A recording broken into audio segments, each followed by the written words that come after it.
welcome to NumSkulZ.net. As you see, we have already cut out the eyes. Now what we're going to do is we're going to separate the jaw from the rest of the head. It is solid through here, it's attached here, and attached here. I have a different tool.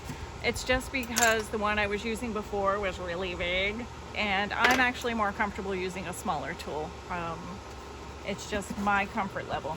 So as you're doing this, remember, safety first, never cut towards yourself. Always angle it so it's away from you. These you can use any knife. You can use a sharp paring knife or whatever works for you for this. They don't have to be perfect because, as you know, everybody has different teeth. Skulls have different teeth, and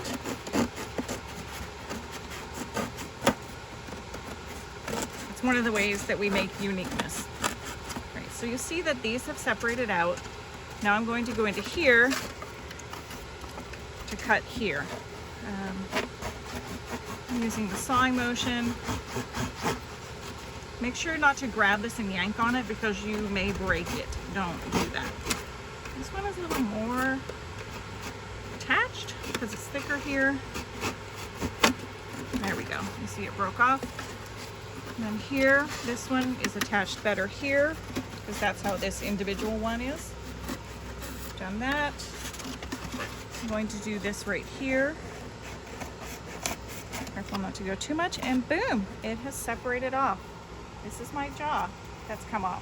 Now you'll see that there's a bit of glue here that they used to attach the teeth to each other in here. What we're going to do is I'm going to take the heat gun that we had before and just blow over that to smooth it out a little bit.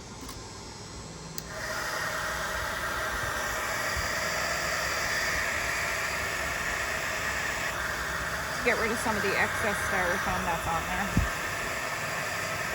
I'm going to set that down. I'm going to do the same here.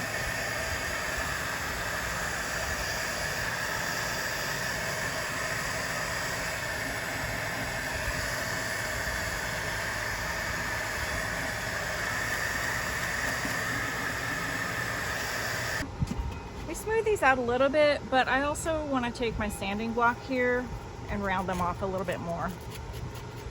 Just a regular old sanding block you can pick up at a hardware store or a craft store generally. Just a real fine sandpaper.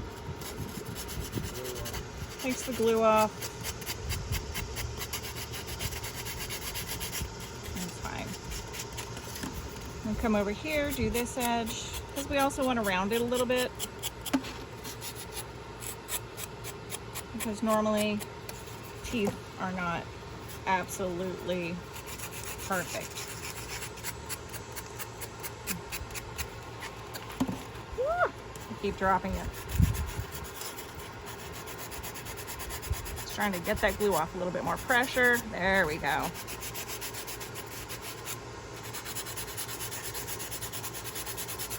Down to my base here. Get that glue off.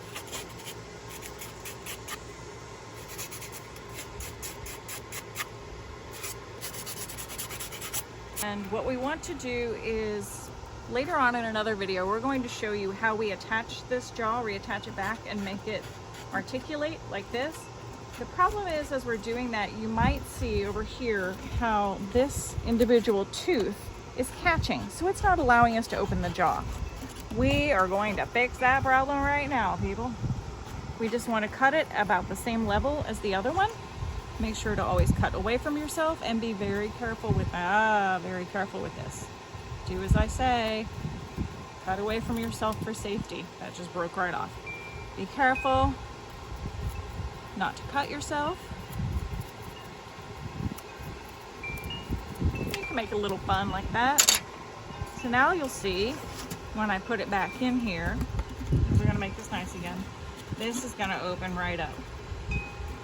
So we're going to be able to attach this jaw and have it articulate like this later on because we've eliminated that problem. What I want to do is, because we made that rough, we're going to do like we did before, sand this down. You can melt it down, we can sand it down. This instance, I'm just sanding it because it was a pretty clean cut there. You do what feels best for you and safest for you. If you don't have access to a heat gun, that's totally fine. Just get some sandpaper in there and work on it. All right.